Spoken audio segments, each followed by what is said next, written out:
Assalamualaikum warahmatullahi wabarakatuh. Salam sejahtera untuk kita semua. Kenalkan, nama gue Muhammad Syahroni Arifah. Gue kuliah di salah satu universitas swasta di Jakarta, yaitu Universitas Esa Unggul. Di sana gue kuliah di Fakultas Ekonomi dan di jurusan Manajemen. Untuk kali ini, gue akan mempresentasikan mengenai implementasi bela negara. Dan salah satu contoh yang gue ambil pada kesempatan kali ini adalah menjaga dan melestarikan lingkungan. Cinta tanah air berarti menjaga tempat kelahiran dari kerusakan. Wilayah adalah salah satu unsur negara, maka dari itu lingkungan sosial harus tetap dijaga kelestariannya agar warga negara yang tinggal di dalamnya dapat melangsungkan kehidupan dengan aman dan nyaman. Kita sebagai warga negara harus pandai dalam memakai kekayaan alam. Jangan sampai karena kerakusan diri kita malah membuat kekayaan alam yang ada itu menjadi mahal harganya, atau bahkan bisa mengalami kepunahan. Kita juga harus memperhatikan untuk masa depan kita. Jangan sampai akibat dari keserakahan diri kita di masa ini malah membuat anak serta cucu-cucu kita tak dapat bisa menikmati kekayaan alam yang ada. Banyak cara yang dapat kita lakukan dalam menjaga kelestarian alam kita.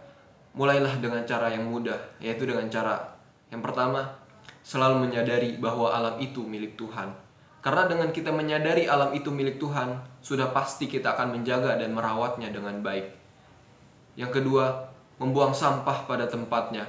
Dengan kita membuang sampah pada tempatnya, kita bisa turut andil dalam menjaga kebersihan lingkungan di sekitar kita, dan juga kita bisa mencegah datangnya banjir. Karena kebanyakan warga kita selalu membuang sampah sembarangan, entah di selokan ataupun di sungai, sehingga dapat menyumbat saluran air dan menyebabkan banjir. Cara yang ketiga yaitu memanfaatkan sumber daya alam sesuai kebutuhan. Sumber daya alam sendiri terdiri dari sumber daya terbatas dan sumber daya tak terbatas. Pemanfaatannya harus sesuai dengan kebutuhan, bukan hanya karena keinginan semata. Apabila kita hanya memikirkan kepentingan diri sendiri, sudah pasti kita akan merugikan orang lain dan juga terutama untuk penerus bangsa kita. Keturunan kita di masa depan tidak akan dapat melihat mutiara jika kita menangkap terlalu banyak kerang untuk dimakan. Sekarang, saya sudah mengajak teman-teman saya untuk memberikan pendapatnya mengenai menjaga dan melestarikan lingkungan dalam upaya membela negara. Yang pertama, di sini ada teman saya yang bernama Ahmad Bagus, dan di samping kanan saya teman saya yang bernama Raka Ardian. Di sini saya akan bertanya pertama kali ke Saudara Bagus, bagaimana menurut Anda tentang kelestarian alam dan bagaimana cara Anda untuk menjaganya? Jadi menurut saya kelestarian alam itu sangatlah penting. Entah itu udara kita, sumber pakan kita, serta hal-hal lainnya. Maka dari itu kita harus bisa menjaga lingkungan kita agar tetap lestari dan terjaga. Cara saya untuk menjaganya cukup mudah dan dimulai dari hal kecil, yaitu seperti yang Anda katakan tadi, dengan cara membuang sampah pada tempatnya dan juga menjaga alam sekitar dan tidak merusaknya. Ya, sekian menurut saya. Terima kasih. Selanjutnya, pertanyaan yang kedua saya akan tanyakan kepada Saudara Raka. Menurut Anda, perlukah kita untuk menjaga kelestarian alam?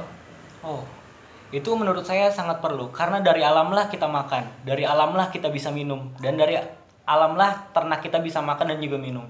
Dari alamlah kita bisa menikmati dunia dan rasakan kebahagiaan. Jika semua itu rusak dan tidak bisa lestarikan, lalu bagaimana kita akan makan dan minum? Bagaimana ternak kita akan mengisi perutnya? Dan kemana kita akan refreshing jika alam kita rusak? Oleh karena itu, menjaga alam sangatlah penting untuk kita hari ini atau untuk penerus bangsa kita nanti. Itulah pendapat dari teman-teman saya yang mengenai menjaga dan melestarikan alam kita. Terima kasih atas waktu kalian berdua yang telah memberikan waktunya untuk menjawab beberapa pertanyaan dari saya. Pesan saya untuk kita semua, marilah sama-sama kita menjaga alam kita untuk diri kita sendiri dan juga untuk orang lain. Jangan serakah dan rakus dalam memanfaatkan kekayaan alam. Apakah jika pohon terakhir akan ditebang dan mata air terakhir berhenti mengalir, baru saat itulah manusia sadar bahwa uang tidak dapat dimakan dan diminum. Sekian video dari saya. Semoga dapat bermanfaat untuk kita semua. Wassalamualaikum warahmatullahi wabarakatuh. Oh. Alhamdulillah. Jangan lupa.